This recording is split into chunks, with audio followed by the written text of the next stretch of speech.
और जब अकाल पड़ते थे तो हिंदुस्तान के लाखों लाखों लोग भूख से मर जाते थे।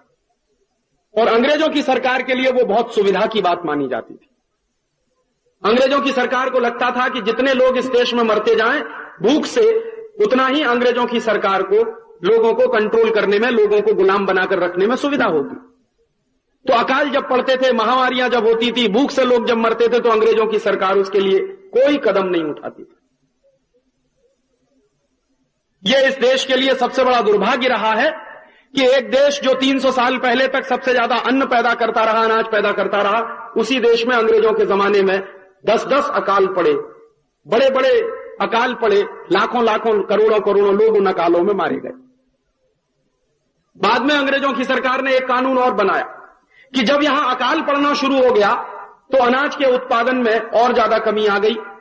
तो अंग्रेजों की सरकार जो लगान वसूलती थी, वो लगान में भी कमी आने लगी, क्योंकि अनाज का उत्पादन कम हुआ तो लगान मिलना कम हो गया। तो अंग्रेजों की सरकार ने फिर और ज्यादा अत्याचार करना किसानों के ऊपर शुरू कर दिया। और एक बार तो अंग्रेजों की सरकार ने इस कदर अत्याचार किया भारत के किसानों पर, आपको याद होगा 1939 में दूसरा विश्व युद्ध जब शुरू हुआ, और इस दूसरे विश्व युद्ध में जब अंग्रेजों की सरकार फंसी युद्ध करने के लिए, तो अंग्रेजों की सेना दूसरा विश्व युद्ध लड़ रही थी। लेकिन अंग्रेजों की सेना जो युद्ध लड़ रही थी, अपने स्वार्थ की पूर्ति के लिए उस अंग्रेजी सेना के लिए भोजन भारत से भेजा जाता था, अनाज भारत से भेजा जाता था, गोमांस भारत से भेजा जाता था। अंग्रेजों की फौज लड़ रही थी दूसरे विश्व युद्ध में, और दूसरे विश्व युद्ध का कुल खर्चा भारत के किसानों को बर्दाश्त करना पड़ता था। तो दूसरे विश्व युद्ध के समय में अंग्रेजों की सरकार ने एक तो किसानों पर टैक्स और बढ़ा दिया था, लगान और ज्यादा लगा दिया था, भारत के उद्योगों पर टैक्स बढ़ा दिया था, भारत के उद्योगों पर ज्यादा से ज्यादा भारत के उद्योगों से रेवेन्यू कलेक्शन हो सके युद्ध के लिए, ऐसी व्यवस्थाएं बनाई थी। और दूसरी तरफ भारत का भोजन, भारत का अनाज, भारत के गाय का कत्ल करने के बाद मांस अंग्रेजों की फौज को मिल सके लगातार, उसकी भी व्यवस्था की थी।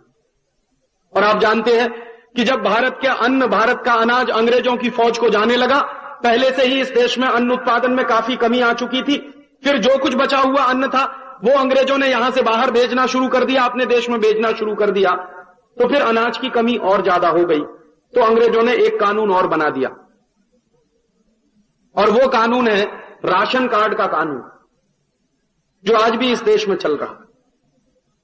आप में से बहुत सारे लोग नहीं जानते कि ये राशन कार्ड क्यों चलाया गया है इस देश में। हम सबके घर में राशन कार्ड तो है, लेकिन वो राशन कार्ड क्यों चलाया था, अंग्रेजों ने क्यों शुरू किया था ये कानून, ये बहुत कम लोग जानते हैं। 1939 के साल में अंग्रेजों ने राशन कार्ड का कानून बनवाया, और भोजन और अनाज पर उन्होंने राशनिंग की व्यवस्था शुरू करवाई। और ये राशन कार्ड का कानून अंग्रेजों ने क्यों बनवाया? क्योंकि यहां का अनाज, यहां का भोजन इंग्लैंड चला जाता था, यहां के लोगों को भुखमरी की हालत का सामना करना पड़ता था। तो भारत के लोगों को भुखमरी की हालत का सामना करते हुए लोग जब मरते थे, तो अंग्रेजों की सरकार ने लोगों को थोड़ा तसल्ली दिलवाने के लिए कानून बना दिया कि राशन कार्ड आप ले लो अंग्रेजों की सरकार से, और जिस व्यक्ति के पास राशन कार्ड होगा उसको सस्ते दाम पर अनाज मिल सकेगा। तो जिन लोगों ने राशन कार्ड बनवाए अंग्रेजों की सरकार के ऑफिस में जाकर घूस देकर, रिश्वत देकर, भ्रष्टाचार करके, उन लोगों को ही सिर्फ अनाज मिलता था, बाकी लोगों को अनाज मिल नहीं पाता था। तो इस तरह के अत्याचारी कानून, इस तरह की व्यवस्थाएं अंग्रेजों ने शुरू की थी इस देश में। इन सब व्यवस्थाओं के कारण भारत का किसान बर्बाद हुआ और भारत की खेती बर्बाद होती चली गई।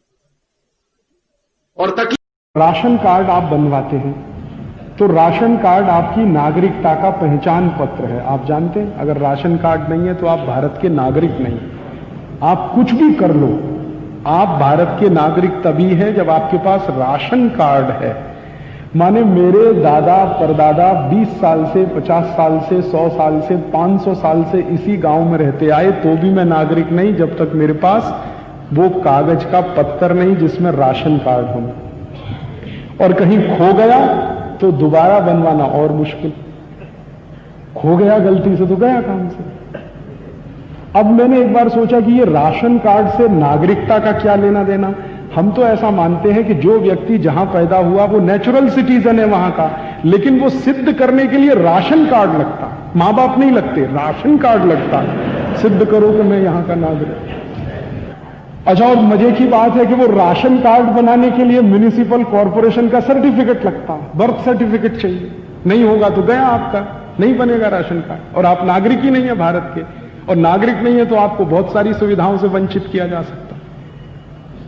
विचित्र है, क्यों है? अंग्रेज बना के गए थे राशन कार्ड का कानून, तो चलता है राशन कार्ड का कानून अपने वैसे का वैसा ही डिट्टो राशन कार्ड का कानून अंग्रेजों ने बनाया था 1935 में, गवर्नमेंट ऑफ इंडिया रूल, उसके आधार पर बने थे राशन कार्ड। वो ही कानून आज भी है पूरे देश में।